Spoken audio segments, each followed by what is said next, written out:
这绝对是侦探迷友们必看的一部推理悬疑神剧，豆瓣评分9.4，上万人给他打出了5星高分，看过他的人都是这么评价的，经典神作，一定要看。田村大叔超级有范。好了，话不多说，影片开始。今天给大家带来的是古田任三郎第2季第7集庆长之湖杀人事件。在一栋小木屋里，三人正商量着什么事。坐着的老者名叫川北，是一位非常有名的陶艺家。他的身后穿西装那位是当地美术馆的馆长，名叫永井。馆长旁边这位呢，名叫春风堂，是一家古董店的老板兼陶艺协会的理事长。原来馆长和春风堂两人近期发现了一个价值连城的古董，他们准备在美术馆公开展览。这天晚上，陶艺家川北把两人叫来，声称他们发现的庆长之湖是一个赝品。川北表示，虽然这个湖看起来和真的一样，但它的确是假的。说完，他从兜里拿出一堆照片扔在了桌上。原来这个湖就是他亲手烧制的。川北将湖做的和真品一模一样，做完之后还将它埋在了后院里。这样一来，不识货的鉴定家们就以为那是真的。而此次负责鉴定的人正是春风堂。春风堂接过照片一看，表示这不能成为证据。川北也在这时说出了自己的真正目的。原来他一直痛恨着春风堂搅乱了他们这一行的秩序，造假湖的目的就是想借此机会搞垮他。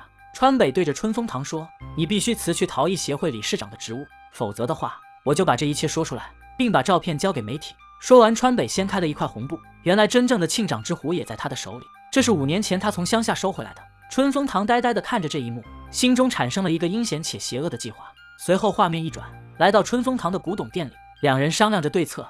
忽然间，春风堂从抽屉里拿出了一把手枪，表示这就是解决事情的最好办法。另一边，川北正在写着工作笔记。春风堂再次找来了这里，川北还以为他想通了，便把他引进了门。可下一秒，刚进到屋内，春风堂就直接掏出手枪对准了川北，紧接着伴随一声枪响，川北彻底凉凉。杀完人后，春风堂将照片和庆长之湖打包起来准备带走，永井则在一旁处理着案发现场。两人把这一切伪装成是被劫匪入室杀人的假象。可随后谁也没想到，因为这件古董又发生了一起血案。最后古田到底是怎么找出真凶的呢？咱们接着往下看。一件古董引发了2起血案，最后古田通过一句话锁定了凶手。杀完人后，两人开始处理案发现场。永井将闹钟的时间往后面调了1个多小时，然后将它砸烂，接着又把家里搞乱。他们准备将现场伪装成是被劫匪入室杀人的假象。做完这一切之后，永井想顺便偷拿几个古董回去，不料却遭到了春风堂的阻止。春风堂表示，我们伪装的是一起普通的盗窃案，如果拿走这些古董的话，那么一定会被人怀疑这是业内人干的，因此除了钱财之外，其他的东西都不要碰。说完，两人离开了案发现场。下一步，他们要给自己制造不在场证明。永井回到美术馆，让助理拿了一些资料，然后进入到办公室里将门反锁。接着他打开窗户，离开美术馆，再次来到了案发现场。另一边，春风堂则假装自己一直在参加拍卖会。他和永井计划好了，在8点整的时候用死者家里的电话打给自己，这样一来，自己的不在场证明就有了。可是离约定好的时间都已经过去了5分钟，永井还是没有打电话过来，这可怎么办呢？为了拖延时间，无奈之下，春风堂只好花高价买了一个破壶。随后永井终于打来电话，在众人的见证下，春风堂给自己制造了一个完美的不在场证明。挂断电话后，永井在离开案发现场之前，又假装聪明地打碎了窗户的玻璃。可让他没想到的是，正是因为他的这次行为，古田最终认定了这是一起谋杀案。随后画面一转，来到了第2天，警方接到报案赶到现场。金泉表示，这是一起随机的入室盗窃杀人案，凶手从窗户进来，盗窃完所有钱财后杀人离开。根据闹钟来看，案发时间应该是昨晚的8点半。古田一边听一边翻看着死者的工作笔记，上面有一句话引起了他的注意：6半吨相当寒冷。古田还以为是死者的身体状况有问题，便也就没再多想什么。可谁也没想到的是，这句话在最后竟然成为了破案的关键。紧接着，古田又在尸体上发现了一个奇怪的点，死者的背上竟然有一小块玻璃碎片。随后警方将春风堂和永井叫了过来，他们是最后见过死者的2人。刚一见面，古田就展开询问，昨晚你们都聊了些什么？春风堂回答说，死者告诉我们，美术馆展览的那个庆长之湖是一个赝品，并且他还威胁馆长要拿出3000万来给他，不然的话就要去举报。春风堂说起谎话来那叫一个自然，简直就和真的一样。可一旁的馆长就不行了，他的内心慌得一批，一句话都不敢说，并且还在疯狂擦汗。紧接着，春风堂还表示，谈话结束后他就去了拍卖会，8点左右接到过死者打来的电话。永井则表示他一直在办公室里查看资料，助理可以为他作证。说完，古田带着2人来到了案发现场。死者房间的货架上有一排位置是空着的，大师的好几件物品被人给偷走了。看来馆长还是没能忍住自己的手。古田表示，凶手应该是你们这一行的人，并且此人还略懂一二，知道这些物品中哪些是好的，哪些是坏的。接着古田又说出了另外一个疑点，凶手是打碎玻璃从窗户外面进来的，可是案发现场的尸体上却有一小块玻璃碎片，看来在玻璃被打碎之前，川北就已经倒在地上没了呼吸。说完，两人找借口离开了这里。临走前，春风堂对着永井悄悄地说了一句瑕疵，虽然很小声，但还是被古田听到了。这两个字到底是什么意思呢？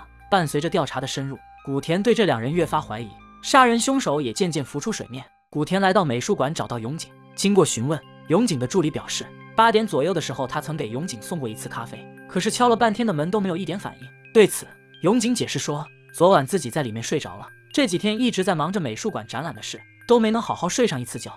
说完，画面一转，古田跟着春风堂来到了一场拍卖会上，此时竞拍的物品是一个菩萨像，金泉很是喜欢，于是在古田的起哄之下举手喊出了1、2。话音刚落，全场一片哗然，所有人都朝他看了过来。金泉还以为自己喊的是12000块，真是划算。可让他没想到的是，1、2这个词在这里代表的是120万。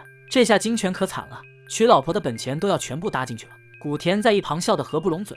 突然，前面的老者也说了一句非常熟悉的话：瑕疵。古田连忙询问他这个词代表的是什么意思。老者回应说，瑕疵就是指这个人什么事情都办不好，或者说把某件事情办糟了的意思。还记得春风堂对着永井也说过这句话，难道说永井是把某件事情给办砸了吗？随后画面一转，来到了美术馆里，古田再次找到永井，表示他想找一家专业的鉴定机构给庆长之狐再次做一个鉴定，看看他是否真的如死者所说是一个赝品。永井找不到理由拒绝，便只好答应下来。随后等古田离开，他打电话给春风堂说了此事。春风堂表示别担心，拿真的那个壶给他去做鉴定不就好了吗？说完，春风堂拿着真的庆长之壶来到了美术馆里，可是永井却在这时突然改变了主意。他对着春风堂说道，要不我们去自首算了，每天这样提心吊胆的过着简直是太煎熬了。还没等他说完，春风堂就露出了一副阴险狡诈的小人嘴脸。永井也没再多说什么，转身便想离开。然而就在这时，春风堂拿起一旁的庆长之壶，朝着永井的头就狠狠地砸了下去。紧接着他又拿起旁边的武士刀，一刀杀死了永井。随后到了第2天，永井的尸体被发现，春风堂被叫来案发现场。古田把他带到了美术馆的仓库，让他看一下这里有没有川北家里丢失的东西。找了一会儿后，果然在这里找到了大师的作品。春风堂表示，案件很有可能是这样的，永井为了得到这些古董，杀死了大师川北，后来因为害怕被抓，便拔刀自刎而亡。说完，古田表示，永井的头上有被击打过的痕迹，案发现场到处都是庆长之壶的碎片，凶手竟然用价值连城的古董来当凶器，看来他是一个行外人。或者说还有另外一种情况，那就是凶手是一个行内人，他知道那是一个赝品，便也就无所谓了，因为行内人是绝对不可能用这个价值连城的古董来当凶器，将它给损坏掉的。两人正交谈着，突然春风堂又在货架上看到了一个川北的作品，作品上面还有血迹。此时金泉也送来了凶器的鉴定报告，可让古田意外的是，案发现场那个破碎的庆长之壶竟然是一个真品，看来凶手和古田预想的不太一样。随后画面一转，古田翻看起了川北的工作笔记，上面那句6半吨相当寒冷到底是什么意思呢？古田让金泉蹲下看看，刚蹲下，瞬间他就意识到了什么，于是慌忙起身，不料却打碎了金泉用老婆本换来的100万古董。随后古田来到展览室，蹲着身查看了一个物件的说明，终于他明白了那句话到底是什么意思。もし私の推理が正しければ、春報堂のご主人はある決定的なミスを犯しました。ヒントはこの壺の名前と形です。うずくまる。古畑任三郎でした。自白结束，古田拿着2件东西找到了春风堂。第一件是永井的行李箱，他已经收拾好了所有东西准备跑路，是不可能自杀的。第二件是那个带有血迹的壶，经调查发现上面的血迹正是川北的。还记得春风堂曾说过他在川北家见过这个壶，并且案发那天晚上他表示6点之前就离开了川北家。可是川北的工作笔记上有一句行话是这样说的：6半吨相当寒冷，吨是指吨壶，相当寒冷是指做得非常不好的意思，而6半呢指的就是6点半。这句话连起来的意思就是6点半做的这个吨壶非常的不好。说完，古田拿着小本本对着春风堂说，你说6点之前就离开了他家，可是川北6点半才将这个壶做好，那么你是在什么时候什么地点看到的这个壶呢？面对古田的逼问，春风堂沉默了好一会儿，最终才说出了这一切。原来他在杀害永井的时候是一起突发事件，并没有戴手套，事后他也才意识到这个问题。破碎的庆长之壶上面肯定还有他的指纹，所以说他杀害永井的证据确凿。最后他也承认了杀害川北大师的事实。